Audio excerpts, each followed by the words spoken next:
Today we're tackling one of the most persistent identity problems in Viking genealogy. The mystery of the two Thora Sigurdsdatters. Both are unsourced, both are unverified, both appear in countless online family trees. And because they share the same name and patronymic, many researchers mistakenly merge them into one individual.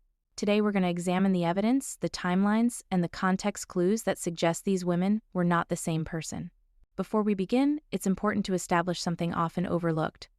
Neither Thora Sigurdsdatter is proven. We do not possess contemporary records naming either woman. Instead, both appear in later reconstructions, genealogies, and modern family trees, attempting to connect important Viking figures. That means our goal today is not to prove either woman existed. Our goal is to determine whether the timelines support them being the same person. The first Thora is generally presented as a daughter of Sigurd Ring, the legendary king of Sweden and Denmark. In many genealogies she appears as the sister of Ragnar Lodbrok and the wife of Ragnvald Heidumhaere Olafsson of Vestfold. Although unverified, this placement at least aligns with the chronology of the surrounding individuals. Sigurd Ring is traditionally considered Ragnar's father in the legendary sources. To evaluate Thora, we need to look at her proposed husband.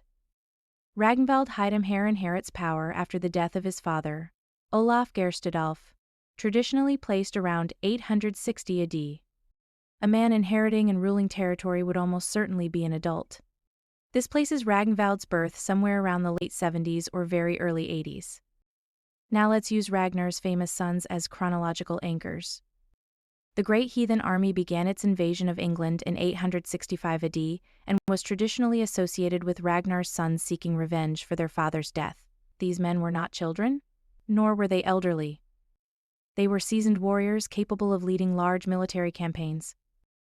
If Ragnar's sons were roughly 20 to 40 years old in 865 AD, they were probably born between 825 and 845.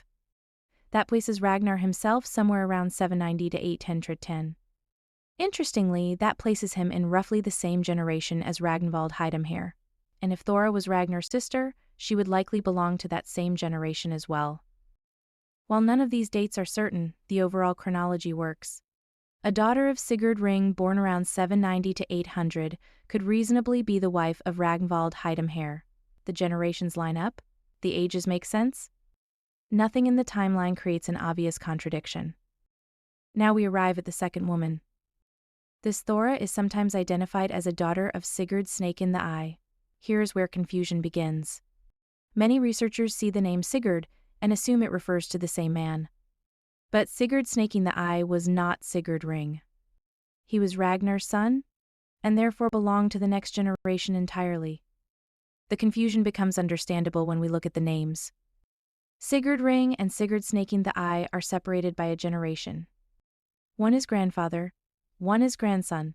Both carry distinctive kennings tied to physical features, but they are clearly separate individuals in the legendary traditions. This is where the theory collapses. If Thora were the daughter of Sigurd Snake-in-the-Eye, she would belong to a generation after Ragnar. That would make her dramatically younger than Ragnvald Heidumhaere, potentially by several decades. She could not realistically be his wife. The chronology simply does not work. When viewed side by side, the difference becomes obvious. One Thora belongs to Ragnar's generation. The other belongs to his children's generation. These are two entirely different positions within the family structure. They cannot be the same person. While neither woman can currently be verified through contemporary evidence, chronology remains one of the strongest tools available to genealogists.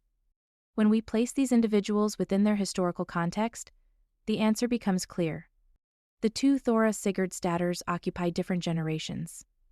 The timelines do not overlap appropriately, and therefore, despite sharing the same name and patronymic, they cannot logically be the same woman.